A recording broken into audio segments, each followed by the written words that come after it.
Well, hello everybody. Welcome to the video. My name is Brian, and today I want to talk about the top 10 frugal tips that I've come across. Now, a little up front, about 2 years ago, I spent an entire year putting together a list of frugal tips, from living to cooking to any frugal tip I could think of. And I came up with a list of almost 200. And I started a series back then. And I enjoyed doing it. The problem is, after about 20 or 30, I got bored with the series. But I feel like living frugally is important whether you're trying to build wealth or not. Just surviving, you need to learn to be frugal. So I decided I was going to go through and pick out the top 10 most frugal tips that just about anybody can do. And the first one I want to start out with is composting. Composting is a great way to build the content of your soil for your yard, your plants, your vegetables, your garden. It starts with composting. And the reason it's so frugal is you use scraps. You can use eggshells. You can use any leftovers that you have in the kitchen. You know, if you're prepping fruits and veggies or anything, you just put them in a can, and once a day you walk it out and bury it in your compost pile. And to get started with the compost pile, what I did is I put a bag on the lawnmower and collected all the grass, and that was the beginning of it. And then you add your stuff and you toss it and you water it and you cover it and do all the things. But it's free, and it increases earthworms, which increases the value of the soil, which increases the value of the fruits and veggies that you plant in it. Great, and it's free. This next one is free also, and that is making your own broth. Now, I eat mostly chicken. Every once in a while I eat ham. But it's very simple. After you're done eating your chicken, you take the bones and you put them in a baggie and save them. And when you get a big baggie full of chicken bones, you put them in a crock pot, you cover the entire thing with water, and you cook it on low for 10 to 12 hours. And what comes off is 10 times better, 10 times healthier, and 10 times better for you than any broth you will buy in the grocery store. With the ham, I save the ham bone and any meat that's attached to it. Again, I freeze it, and then I take that and I make ham and beans with it. And again, you cook it on low, and that marrow out of the bone gets into the ham and beans, and it makes a huge difference. Another one, also having to do with food, is reverse meal planning. Now, I learned this from the Frugal Fit Mom, so I'll go over there and show her some love. Reverse meal planning is, well, let me tell you what meal planning is. What do I want to eat? Here's all the ingredients I'm going to need. Here's the ones that I have, and whatever's left, I need to go buy. That's meal planning, and it's not a bad thing to do. Meal planning is important. It saves you from buying a lot of impulse items. Reverse meal planning is you buy things on sale in bulk, and when you're ready to cook something, you look at what you have and you think, what can I make with what I currently have so that I do not have to go to the grocery store and buy anything? Now, you will need prep items, but as a general rule, reverse meal planning is a very frugal, it's more frugal than meal planning. Reverse meal planning is awesome.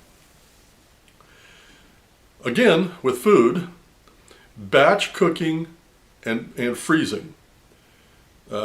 Being a single person, I work about 70 hours a week in addition to real estate and my ministry. I don't have a lot of time to cook. So what I do is one day a week, usually on Sunday, I will cook a big batch of something, put it into individual servings and freeze it, and then during the week, that's what I eat. So for the cost of one time of cooking, I've got at least a week's worth of meals. And if you do that every couple of weeks, for me anyway, I've got 4 or 5 different options of food in my freezer at any one time. Very frugal, and using reverse meal planning along with that, very, very frugal. Again, this one is free. Donating your hair. For those of you that don't know, the reason that my hair is long is because I grow it out and then I donate it. And the reason that I donated is my first wife died from breast cancer, and I went with her one time to buy a wig after her hair fell out. Ladies, I'm sorry, but they're raping you on those prices. Oh my Lord. This was back in the 80s and they were over $100 a wig. I don't even know what they are today. So I decided God has blessed me with the full head of hair. I'm going to grow it, donate it, and I don't give it to Locks for Love. That was the first one I donated to. And then I found out that they take your free hair, make the wig, and then they turn around and sell that. Well, that completely eliminates the whole purpose for doing it. Now instead of the wig makers making money, it's Locks for Love making money, and I'm not about that. So I asked around, and we have a local charity here in town that hairdressers belong to, and they collect up the hair, they make the wigs themselves, and then they turn around and donate them to children that have cancer. Yes, please. That's where I'm going to donate my hair. And ladies, anytime you get your hair cut, ask what the minimum amount to donate is and try to donate your hair. But make sure you're donating it to a place where they donate the wigs. They don't turn around and sell them. This next concept is one that I know has always been true.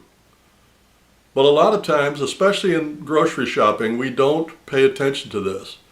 And that is, retail is for suckers.